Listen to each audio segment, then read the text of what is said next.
The rest hour starts at the 14th bell on Kale Station, and for exactly 90 minutes the entire residential wing goes quiet. That is the rule of the Velhari Accord diplomatic mission.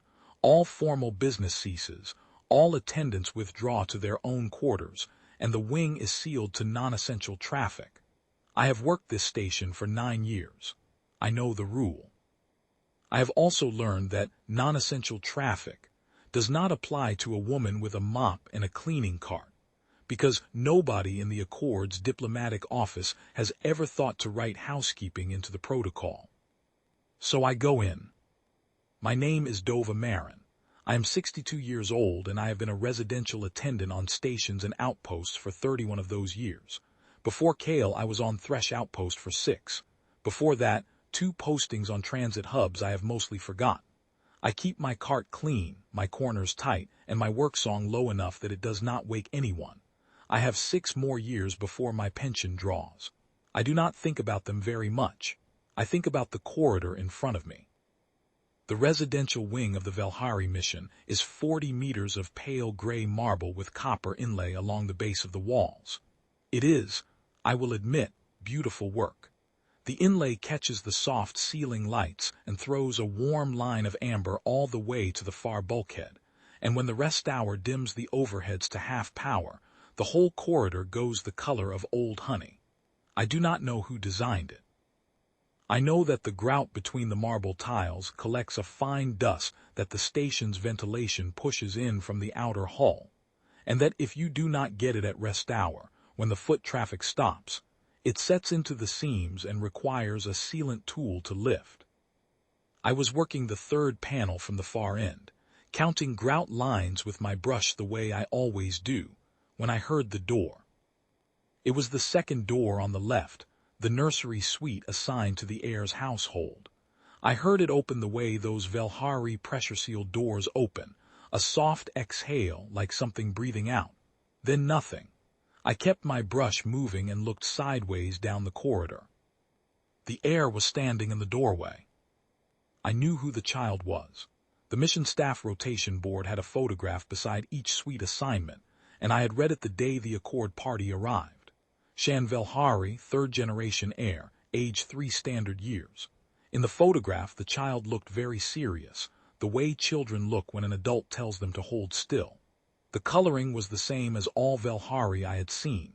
Silver-pale skin, eyes the color of pale amber glass, hair so white it looked like it had never been a different color. Small even for 3. In the doorway, Shan looked smaller still, one hand on the door frame, bare feet on the marble. I did not move toward the child. I know better than that. I kept my brush in my hand and I stayed where I was, crouched at the 3rd panel, and I went back to the grout. But I started humming. I do it without thinking most of the time. An old Kargarun song my mother used to hum while she hung laundry, no words, just the shape of it, low and even, the kind of rhythm that goes with repetitive work. I have been humming it for 30 years and I barely hear it anymore. Shan heard it. I felt the small feet on the marble before I saw the child move. A soft, unsteady pad, the way 3-year-olds walk when they have just woken from a nap and have not quite remembered where their edges are. I kept humming. I kept brushing. I did not look up. The child stopped about a meter from me. I could feel the attention the way you feel sunlight, a warmth angled at the side of my face. I finished the grout line I was on and moved the brush to the next one. Then a small hand came down on top of my left hand. Not grabbing, not pulling, just resting there the way a child rests a hand on something they find interesting but are not sure about yet. The palm was cool and very light. I stopped brushing. I did not move the hand away. I looked down at it and then up at Shan, and I said, in the same quiet voice I would use on any child anywhere, the only thing that seemed right to say. "Hello." Shan said something. I do not speak Velhari.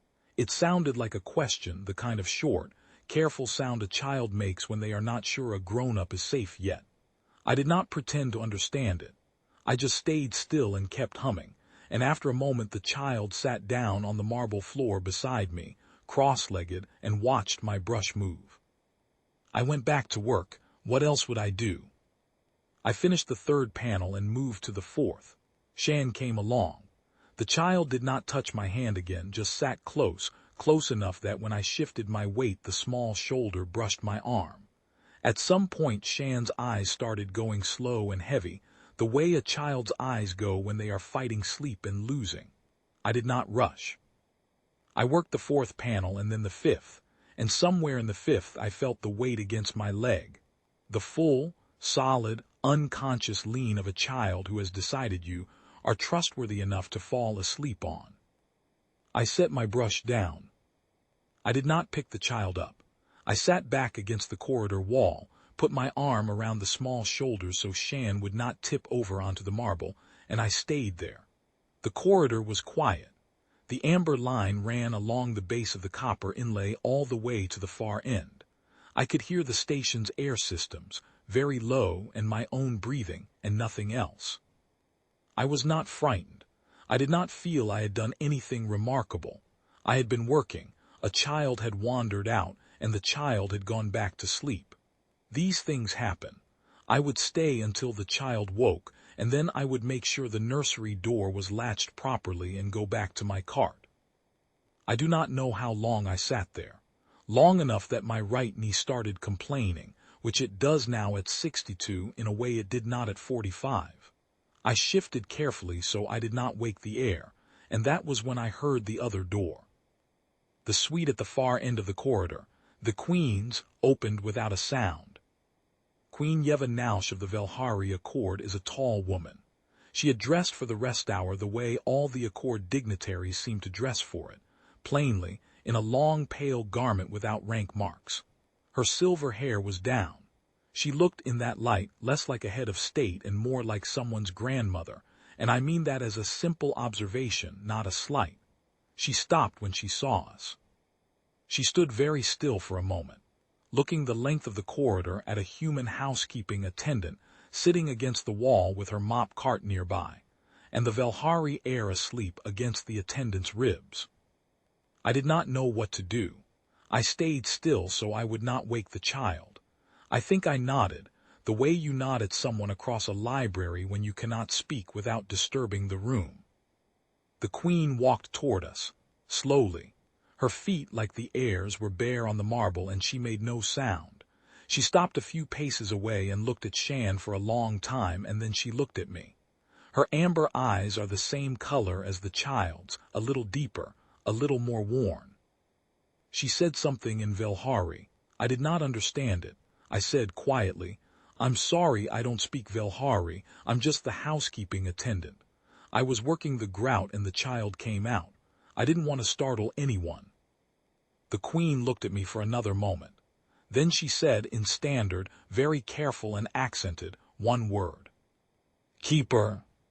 I did not know what that meant in Velhari protocol. I found out later from the mission's standard language liaison, who found me at the end of my shift and told me that keeper in the Velhari household system is not an honorary title. It is a practical one. It means the person a royal child has selected as their anchor presence, their safe person, the one whose humming they know. It is considered a binding designation. The household records it and does not debate it. The heir had chosen and the Queen had seen, and that was that. I told the liaison I was a housekeeping attendant, and I had 6 years left before my pension. She said, "Yes, the Queen is aware." I do not know what my personnel file looks like now. I have not checked. I still run my cart. I still do the grout at rest hour because someone has to and I am there. But the second door on the left opens sometimes when I am working the far panels, and small bare feet come down the marble, and I set my brush in my other hand and hum, and the weight settles against my leg. I am 62 years old. I have mopped a great many corridors. This one I think I will keep.